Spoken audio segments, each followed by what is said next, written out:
Hey guys, it's Bailey. Welcome back to the channel. This is going to be a Korean makeup haul. I have quite a few things to share with you today, and you guys know how I like to do hauls. It's more than just telling you what I got. I've had these products for a few months now at this point, so I've had a chance to try them. I'm going to be showing you a tutorial and really giving you kind of gloss over reviews of these products. I was actually inspired to purchase and try some new to me Korean beauty brands by you guys in a tutorial. Like I said, it was a while ago. I was using Etude House. These are some of my favorite eyeliner pencils ever, but they're really the only Korean beauty brand that I've used. So it sparked a conversation in the comments section, and two Korean beauty YouTubers gave me some great brand recommendations. I'll be sure and link their channels in the info bar below if you want to go check them out. But they kind of guided me on my ordering process, which is how I got to the collection of products I'm going to talk about today. So because we have so much ground to cover here, let's get started. I think the first or the best thing to start with is where I got my beauty products, since these aren't reliably available domestically. Perhaps you guys could let me know in the comments below if you've ever found them in a store in the US, but because I couldn't rely on finding them here, I went to kpoptown.com. It's where I ordered those Etude House pencils that you saw there, and so when I went to go try more, that is where I got all this stuff. So as of now, I've placed 2 orders with them and have had great experiences. The shipping is a little steep, I will give you that, but the products themselves are very affordable. So if you can find a coupon or something to help you out there, that's really the biggest hurdle with ordering from them. And if you guys have better site recommendations, also be sure to leave those in the comments below. The first products that I'm going to talk about are from the brand Eyeshadow. I hope I'm pronouncing that correctly, but these are cream shadow. They're mono eye cream shadows, and I have 3 shades. The one that I'm actually wearing, I applied as a base on my eye, is shade 21. It's this metallic pewter, absolutely gorgeous. I also got a shimmery cream shade, you can see there, as well as a cream finish peach shade. And this is particularly great not only for adding a nice wash of color across the lids, but because it is that perfect peachy color, it will cancel out any discoloration you have, because I have really thin, I mean, we all have thin skin on our eyelids, but mine you can see veins through, so I always like to conceal and mute those before I go on and apply shadow. This is a great shadow to do that with, and I was wearing this in a video a few back. I'll insert one here so you can see what I'm talking about. But essentially, these go on absolutely beautifully. They retail for $4.41 a piece, so they are very affordable as well.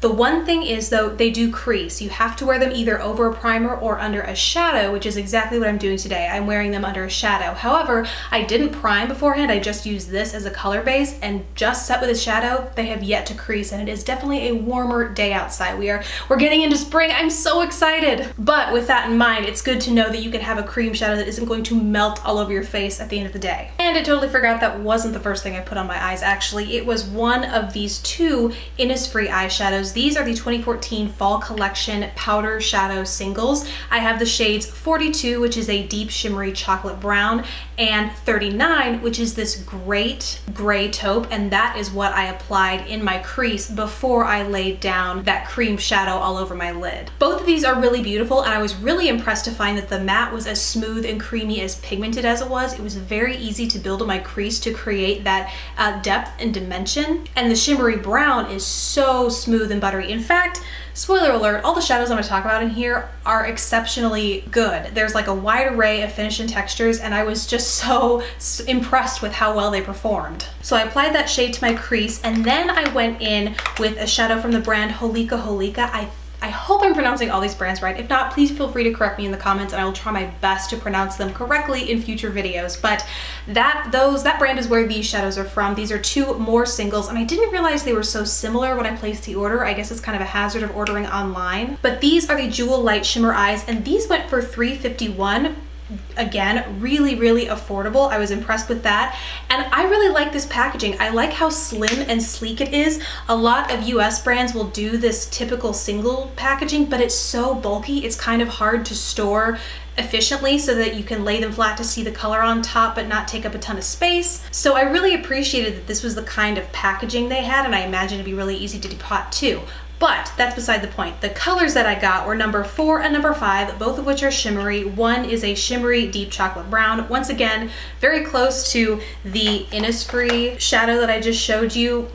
had I known, probably wouldn't have gotten each of them, but I'm happy to say that they perform beautifully. And then the one that I applied over that cream shadow that I went in with here first was number 3. And it's a lighter taupey brown with almost a hint of olive or bronze. It's a little more complex than the chocolate, which is why I chose to use it in the look I'm wearing today, and it blends so beautifully over that cream shadow and is very pigmented even when worn alone. Now going back to the mono eyes, these are some powder shadows from the collection. I wanted to pick up a lot or a few different finishes to see how each perform, because these are, like I said before, very affordable. I think $4.41 per shadow. And at least with US brands, it can be hit or miss when it comes to matte shadows, shimmery shadows. Color payoff can not always be there. So I picked up 4 different shades, 2 of which are red. Have you ever had a haul where it took a while to get here? It probably took 2 weeks for this to arrive. So by the time it got here and I opened everything up, I saw that I had 2 very similar looking red shadows. Now,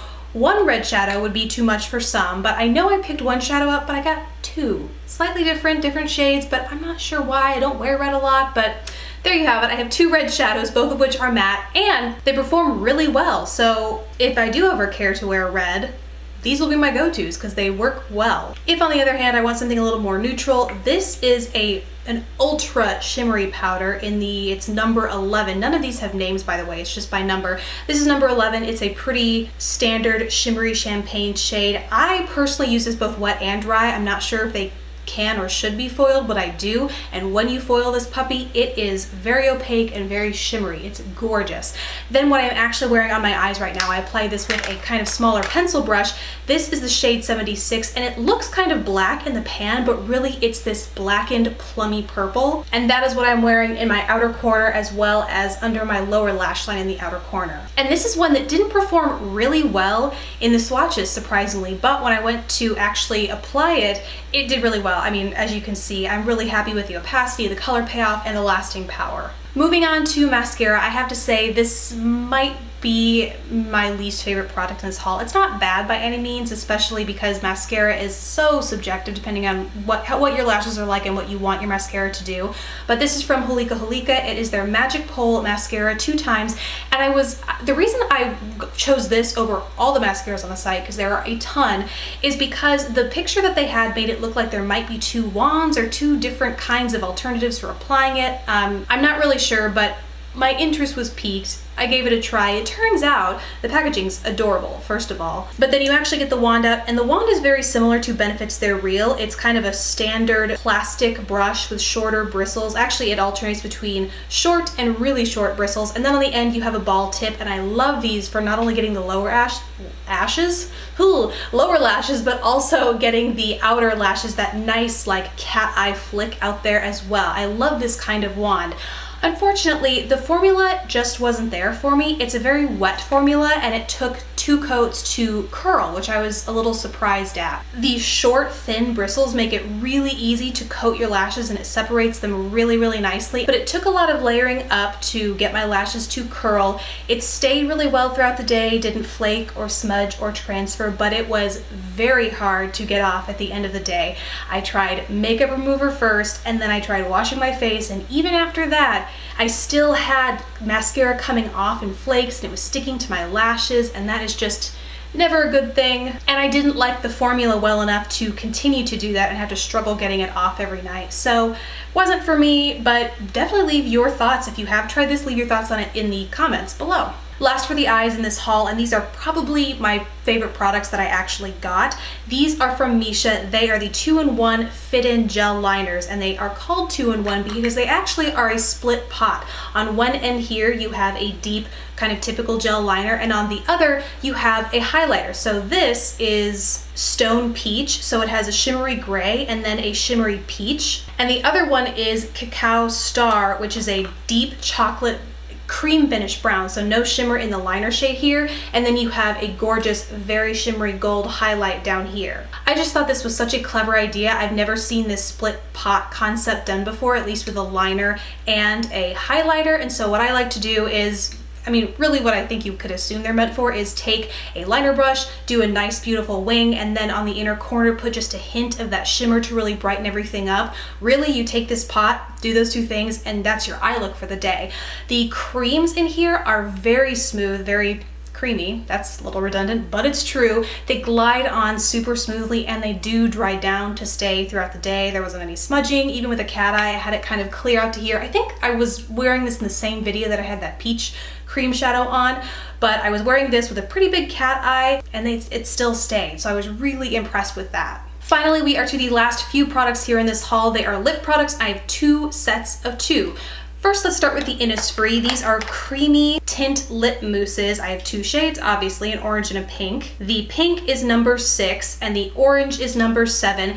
And these are kind of the equivalent to like a mousse liquid lipstick you would find here in the States, but they don't actually stain the lips. In fact, none of these products, the lip products at least that I'm gonna talk about, really stain the lips at all. These have a doe foot applicator, so they glide on really smoothly. They leave a nice, soft, kind of pillowy finish to the lips. They're really comfortable to wear, but because they don't dry down in any sense, they wear off pretty quickly and they don't stain the lips. So for those of you who don't like that, these are a good pick for you. They have a distinct, like kind of minty melon scent. It's very unique and really refreshing. It's very hard to describe, but I really like the scent that goes along with these, but I find that once they're on my lips, I can't really taste them. So for those of you that are sensitive to that, that's a good thing to know. And I'm actually really surprised to say that they are as pigmented as they are. When I saw lip tint, they're called lip tints, I thought they might be something more of a Benetint like we have here, but it really is kind of a thick, opaque mousse. And the last products are these wannabe cushion tints. I have mine in summer, which is an orange and a rose. I'm actually wearing rose right now, and on one end you have sort of a traditional stick lipstick. I really love the way this glides on very smoothly. It's surprisingly moisturizing, but like I said, doesn't stain your lips, so it doesn't have a super long lasting period. I say 2 hours with eating and drinking. And then on the other end, this was very unique. There is a cushion tip that you can use kind of like eyeliners have. On one end you'll have the liner and then a smudger tip. This has the same thing but on a bigger scale. Obviously you can wear these any way you like if you want to just do a full bold wash of colors, because these are super pigmented. You want to do that all across your lips, you definitely can, but because you have this smudger tip, the way the brand actually, they have a how-to on K-Pop Town, and they show putting a dab of pigment in the center of the lips and then using this smudger to blend it out towards the perimeter, sort of a gradient effect. So those are all the products from my Korean beauty haul. There really isn't a product I didn't like. The only one might be the mascara, because it didn't work for me and I found it a little hard to get off. But if you liked what it did to my lashes, like from the before and after pictures that I showed, it might be worth checking out. I was shocked at how affordable all these products are, so if you want to try them for yourselves, I really recommend it because they're awesome. And that's really it for me from this haul. I feel like I've been talking for ages. So thank you guys so much for watching. Please don't forget to subscribe if you haven't already, and I will see you in my next video. Bye!